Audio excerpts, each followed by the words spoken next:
नहीं, आपने बिल्कुल सही कहा। दो बातें बड़ी अहम हुई आपकी।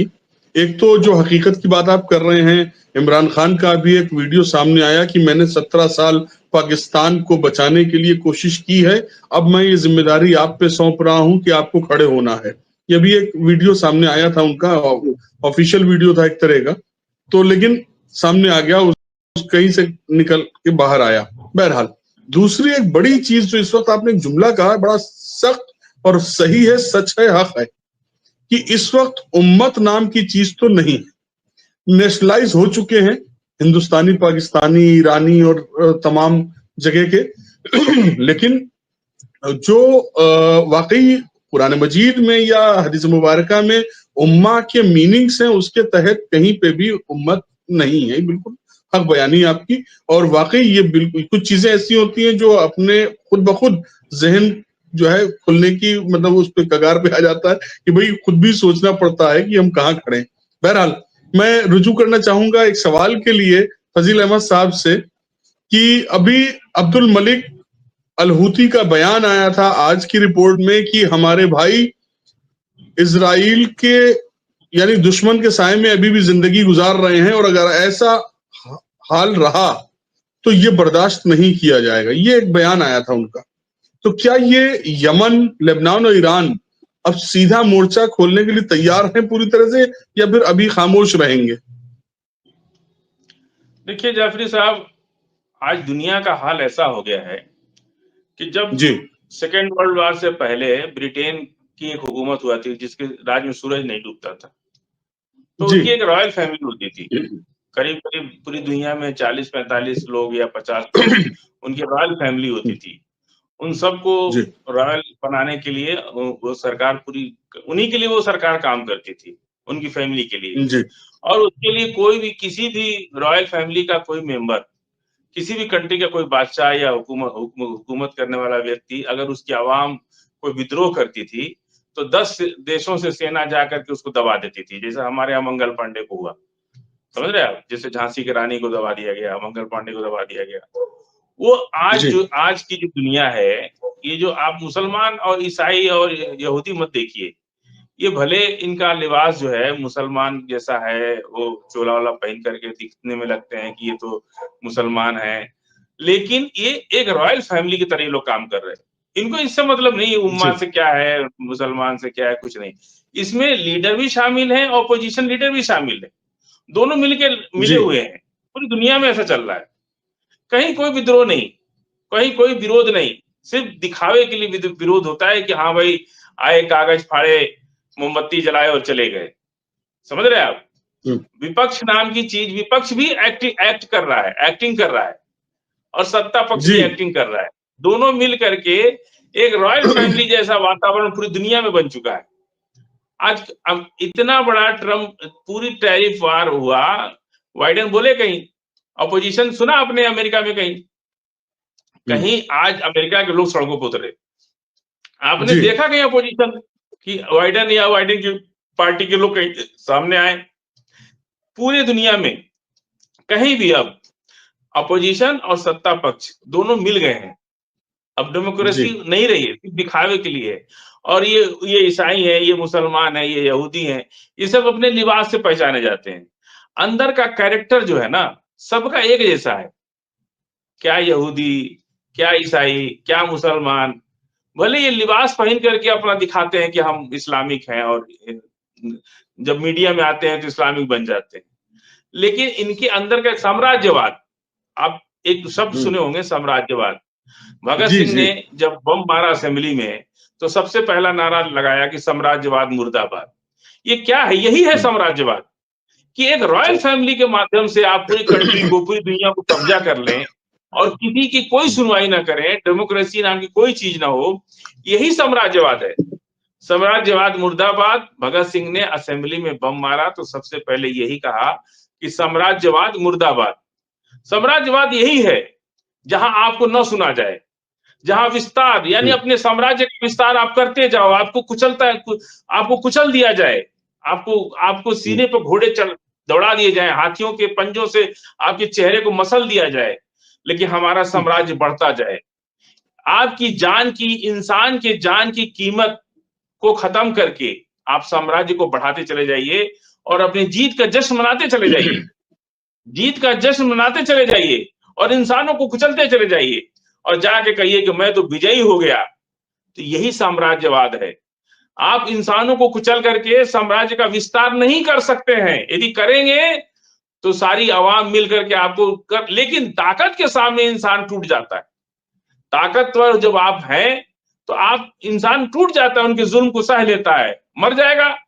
जो ज्यादा बोलेगा उसको हाथियों से कुचल दिया जाएगा, उनको घोड़े की नालों से रगड़ दिया जाएगा, वो टूट जाएंगे, उनकी सीने की पसलियां टूट जाएंगी, वो बेमौत मारे जाएंगे, 2-4 दिन तड़प के मर जाएंगे। लेकिन साम्राज्य हमारा बढ़ता चला जाएगा। साम्राज्य और हजारों लाखों इंसानों को मारने के बाद यदि हम साम्राज्य पा गए तो जीत का जश्न दुनिया भर के लोग जाके मुबारकबाद देते हैं कि बधाई हो, आप तो जीत गए। कोई बंदा ये कहने वाला नहीं है कि अफगानिस्तान के अंदर क्लस्टर बम मारा आपने, उन्होंने क्या बिगाड़ा था भाई? पेंटागन पे हमला हुआ तो अफगानिस्तान के लोगों ने क्या बिगाड़ा था? क्लस्टर बम, इतना क्लस्टर बम मारा कि अफगानिस्तान की 25% आबादी कम हो गई। फिर भी लोग अमेरिका को बधाई दे रहे कि अमेरिका को कह रहे कि वाह भाई वाह, क्या आप तो बहुत ताकतवर हैं, आपको मुबारक हो, आप तो जीत गए। साम्राज्यवाद, यही साम्राज्यवाद हमारे देश के अंदर सम्राट अशोक ने कहा कि मेरा पुनर्जन्म हो गया। कैसे जन्म हो गया? जी। जब कलिंग के युद्ध के बाद सम्राट अशोक पीछे मुड़ के देखे तो कहा मेरे जीत के पीछे महिलाओं का बिलखना, बच्चों का रोना, सैनिकों, जो घायल सैनिकों की चिल्लाहट, उनकी तड़प देख करके मेरा दिल पसीज गया और मैंने प्रण ले लिया कि आज के बाद युद्ध नहीं करूंगा। कोई साम्राज्य की विस्तार की जरूरत नहीं है। पूरी दुनिया शांति के लिए मर रही है, उसको शांति दो, उसको शांति चाहिए। यही सम्राट अशोक ने कसम खा ली कि आज के बाद कोई युद्ध नहीं करूंगा। कब कसम खाई? जब पीछे मुड़ के देखा कि युद्ध की विभीषिका को, और जब द्रौपदी के 5 पुत्रों की हत्या हो गई, जब 5 पुत्र एक साथ मारे गए, तब चिहाड़ मार के द्रौपदी रोई और कहा कि युद्ध की विभीषिका को आज मैंने महसूस किया जब मेरे अपने बच्चे मारे गए। तब जाना कि युद्ध की विभीषिका क्या होती है। यह है द्रौपदी का चाल। द्रौपदी ने कहा कि मेरे 5 पुत्र की हत्या हो गई और पूरे वंश का नाश हो गया, सारे लोग मारे गए। अंत और रिजल्ट कुछ नहीं मिला, किसी को कुछ नहीं मिला, सारे लोग मारे गए, दोनों ही परिवारों का अंत हो गया। और तब जाकर के जब द्रौपदी ने चिहाड़ मार के रोना शुरू कर दिया कि मैंने आज मेरे पुत्र जब मरे तब मुझे मालूम हुआ कि युद्ध की विभीषिका क्या होती है। नेतन्याहू का बेटा अमेरिका में मौज कर रहा है, जबकि सारे इजराइल के बच्चों को बुला करके, दुनिया भर से बुला कर आईडीएफ में सैनिक भर्ती कराया जा रहा है। जिस दिन नेतन्याहू का बेटा मरेगा उस दिन से मालूम होगा कि युद्ध की विभीषिका क्या होती है, कि जुल्म क्या होता है, लड़ाई क्या होती है। वो तो बंकर में बैठे हुए, वो तो विदेश भाग जाते हैं। लड़ाई जब ईरान जब मिसाइल मार रहा था तो विश्वस्त सूत्रों से पता चला कि वो थे ही नहीं इजराइल में नेतन्याहू, उनके अपने परिवार के लोग तो अमेरिका में जाके रह रहे।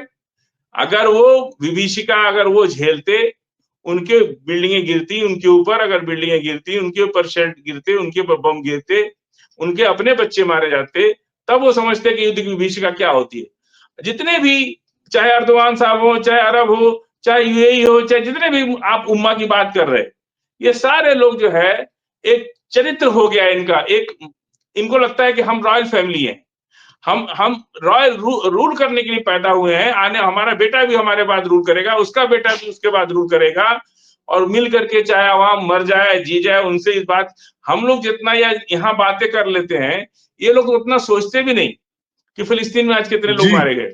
हम लोग तो कम से कम रोज आंकड़े देख लेते हैं कि आज 70 लोग मारे गए, कल 75 लोग मारे गए। ये लोग तो आंकड़े भी नहीं देखते। अगर इनको लगता कि इस तरह की विभीषिका होती तो क्या ये, जिस तरह से अर्दवान साहब अरब, मिस्र, इजिप्ट आज जितना फिक्रमंद है शांति के लिए, एक दिन पूछा अमेरिका से कि तुमने इतने जो बम मार रहे थे बैठ करके अपने जहाज से, जो मारे आप B2 बॉम्बर ले आए थे और जो बम मार रहे थे उससे लोग मर रहे थे, तो आप पूछा किसी ने कि तुम क्या कर रहे हो? आज भी आज भी इंसानों की कीमत इनकी नजर में कुछ नहीं है। ये तो एयर कंडीशन सिटी बना रहे, अरब तो एयर कंडीशन शहर बना रहा है। घर तो छोड़ दीजिए, एयर कंडीशन शहर बना रहा है। और अफ्रीका का अगर सिर्फ मुसलमान की हम बात करें, जबकि हम मुसलमान की बात नहीं करते, हम अवाम की बात करते हैं, क्योंकि हमारे इस्लाम ने कहा है लक़द खलक़नल इंसानो, कहा ना, इंसान की बात किया है अल्लाह ने। अल्लाह ने कहीं मुसलमान की बात नहीं किया है। हमारे नबी ने कहा है कि इंसान दुनिया, अल्लाह ने कहा है कि दुनिया में बेहतरीन मखलूक हमने इंसान पैदा किया। अल्लाह ने इंसान कभी पैदा ये नहीं कहा कि हमने बेहतरीन मुसलमान पैदा किए। तो हम तो इंसान की बात करते हैं। जो अरब, अल्लाह ने ये भी कहा कि दुनिया में सबसे ज्यादा मालदार हमने अरब, जब से इतिहास अरब की हिस्ट्री उठा के देख लीजिए, मक्का पूरी दुनिया के लोगों का नेतृत्व करने की ताकत अल्लाह ने दी। हमेशा ये दौलतमंद रहा, मक्का हमेशा दौलतमंद रहा। और जब इनके ऊपर आफत आई, तब अल्लाह ने इनको याद दिलाया कि हमने तुमको दौलत दिया, तो तुमने उस दौलत क्या क्या किया। और ये जाकर के वहां एयर सिटी बना, अफ्रीका के अंदर बुखार से, मच्छर के बुखार से लोग मर जाते हैं। कितने लाखों करोड़ों लोग। अगर सिर्फ मुसलमान की बात कर लिया जाए, तो ये अगर अरब चाहे तो पूरी दुनिया के मुसलमानों के हालात बदल सकते हैं। कम से कम एजुकेशन और हेल्थ, दो चीज तो सुधार ही सकते हैं। बुरी हाल है अफ्रीका की, बुरी हाल है मध्य एशिया की, बुरी हाल है साउथ एशिया की।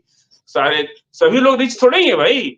अरब के अंदर भी आप क्या नाम, जद्दा से 50 किलोमीटर अंदर जाइए, गांव में देखिए क्या हाल है। वहां पे पानी नहीं है, पीने को पानी नहीं है। समझ रहे हैं आप? लोग बदबू करते हैं वहां पे, वो नहाते नहीं है कई कई महीना, पानी नहीं तो क्या करेंगे। तो ये जो हालात है ना, ये उम्मा कुछ नहीं, ये रॉयल फैमिली है। भूल जाइए कि उनसे कोई उम्मीद है आपको। जी जाफी साहब। नहीं, आप बिल्कुल सही कह रहे हैं। और ये जो आपने अभी इतने तमाम हिस्ट्री सामने रखी है, कि बिल्कुल वहीं पे आके रुक जाती है कि इनको किसी भी हालत में इनसे कोई मतलब नहीं है। और ये बात हक है